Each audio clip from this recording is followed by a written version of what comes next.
South Africa, there is rising anger over illegal immigration. Now, the government claims it's tightening security on its border. I mean, it would be offensive to not even speak about the reality of what it does to our public systems, what it does when people don't pay taxes, but they expect to live and benefit of the goods and services that our government provides. Have you ever felt like a foreigner in your own country? Well, for millions of South Africans, this feeling is becoming all too common as the country wrestles with an overwhelming number of incoming immigrants. Imagine a skilled South African worker unemployed for months watches as an immigrant is hired for less salary. This is happening throughout the country. South Africa, also known as the Rainbow Nation, is a country that has both a rich history and diverse culture. The city boasts of a unique potpourri of tribes, traditions, and linguistics. Beautiful landscapes, amazing cities, and a strong economy are some of the reasons why people from all around over the world visit a popular borderlands. However, with the increasing number of immigrants, South Africa is facing numerous challenges. As of today, it has the largest migrant population on the entire African continent. Yet, at the same time as poverty and unemployment rise, political leaders whip up anti-immigrant sentiment to excite their working-class constituents. A decade ago, South Africa had a relatively low rate of gun crime by African standards. The streets of Johannesburg, that once symbolized South Africa's progress, are now more frequently being associated with criminality. Overcrowded neighborhoods, strained public services, and rising tensions between locals and immigrants paint a picture of a nation at a crossroads. It is estimated that South Africa has about 4 million immigrants, who constitute around 7% of the total population. A massive tally, considering there are more than fewer millions undocumented. This number is well above most European countries and in line with the US as a percentage. However, the rapid influx of immigrants has outpaced the country's ability to integrate them effectively. To understand the current crisis, we must first unravel a paradox. How did South Africa shift from an apartheid regime with draconian caste laws into one confronting massive immigration? The country had some of the toughest border controls in the world during its apartheid years, from 1948 to 1994. Immigration was severely restricted to maintain white minority rule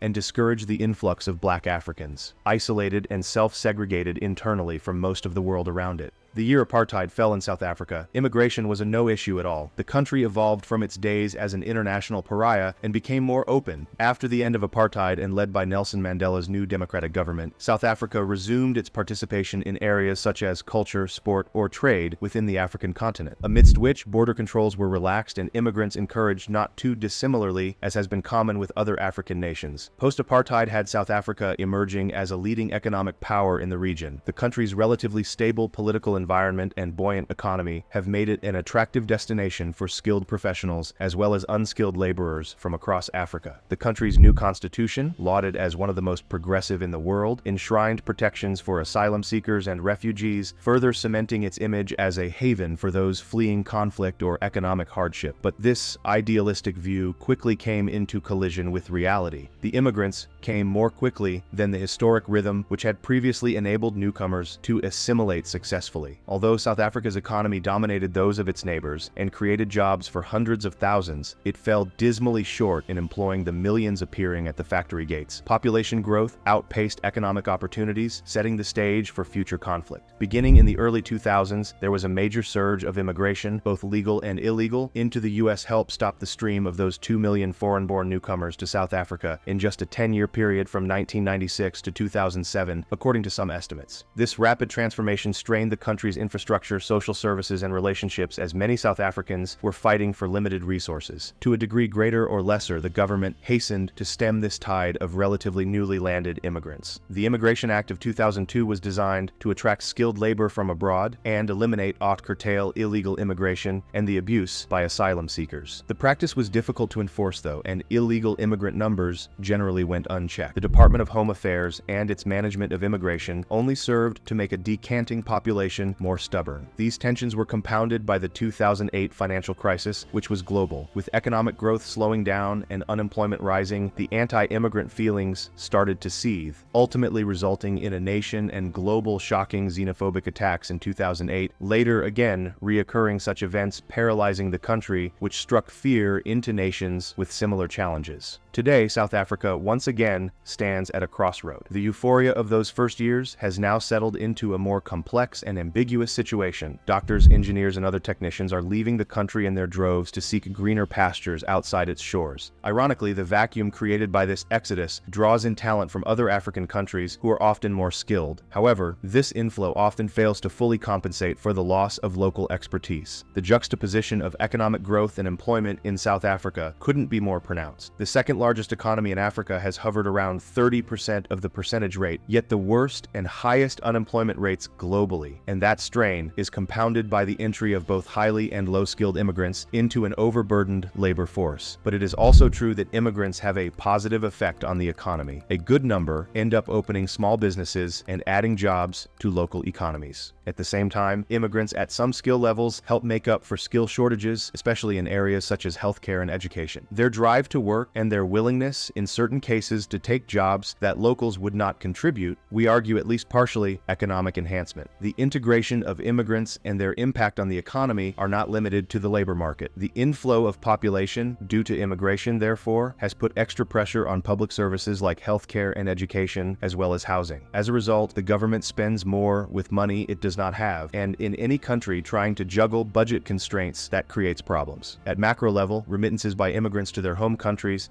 is a large capital outflow from South Africa. While it benefits the economies of neighboring countries, a part of the wealth produced in South Africa is lost back to source and potentially reduces growth at home. Immigration is not a simple solution to South Africa's socio-economic problems. Apartheid may have ended, but poverty is still a firmly entrenched feature of the landscape for millions. That economic stress has provided fertile soil for a backlash against immigrants, who are commonly regarded as rivals for jobs and social services. The influx of documented and undocumented immigrants in poor communities has further enhanced the rivalry for resources, creating new tensions. But xenophobia is not merely about job competition. South Africa's public services, particularly health, education, and housing, bear the brunt of years of neglect and increasing demands on provision. These systems are massively strained, though, and the arrival of new immigrants only piles on more pressure. This is how many South Africans have experienced it as a threat to their access to basic human services. This belief is further exacerbated with political rhetoric and the media,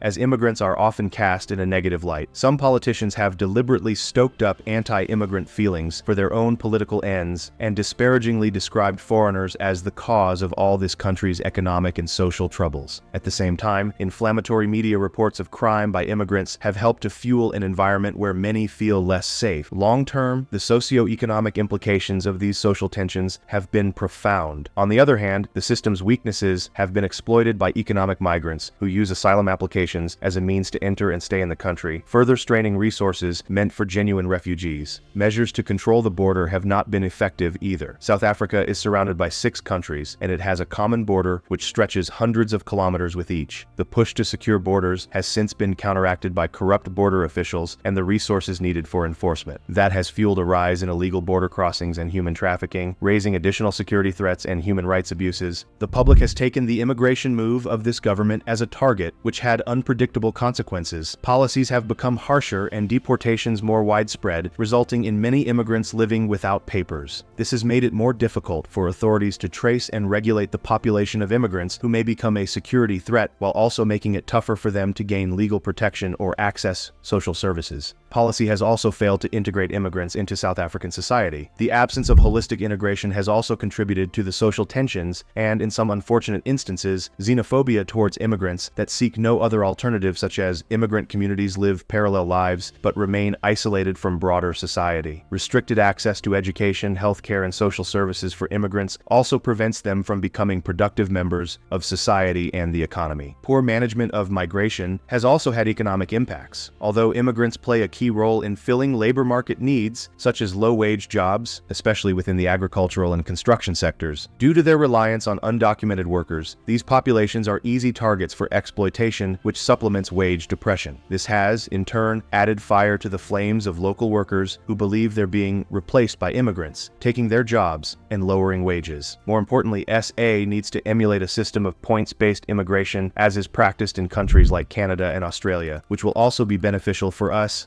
UI tap gesture recognizer. The system would help to ensure that the U.S. could admit immigrants who bring skills needed for economic growth and fill critical labor shortages in important sectors of our economy. This approach could help alleviate concerns about job competition while ensuring that South Africa continues to attract talent that can drive innovation and development. Yet the immigration crisis is not simply a problem that starts or ends in South Africa. The latter is particularly important in addressing root causes of migration, which require regional cooperation. South Africa could help lead the SADC in constructing economic development and political stability initiatives across its southern flank but closer to home. This could range from joint infrastructure builds, sharing of education programs, and combating transnational crime, human trafficking. In addition, international cooperation is extremely important in the governance of migration. South Africa might collaborate more closely with the UNHCR and other international actors, bring about improved asylum procedures, and facilitate refugee integration. Partnerships with countries like Germany, which has experience in managing large-scale immigration, could provide valuable insights and best practices.